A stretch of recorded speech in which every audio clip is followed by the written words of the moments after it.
Opposition spokesperson on national security Fitz Jackson is calling for an independent and transparent investigation into an incident in which a 5-year-old died after being shot during an alleged shootout between members of the security forces and gunmen in Granville, St. James on New Year's Day. In a statement today, Mr. Jackson described the killing of the little boy, Romain Bowman, as deeply troubling.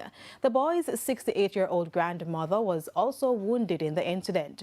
The circumstances surrounding the operation, which occurred in the Browns Lane area of the community, have raised questions and prompted protests from residents.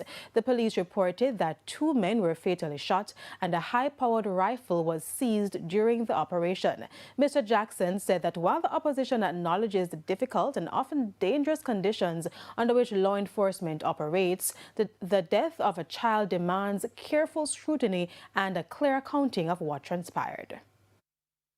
No parent should ever have to bury a child, and no community should wake up to this kind of anguish. While we recognize the difficult and dangerous work carried out by our security forces, especially during periods when illegal gun salutes are common, the loss of life cannot be ignored or merely explained away. Every Jamaican deserves to feel safe and protected by those sworn to serve us. That is why I'm calling for an immediate, independent, and transparent investigation by INDECOM and all relevant oversight bodies. Accountability is essential.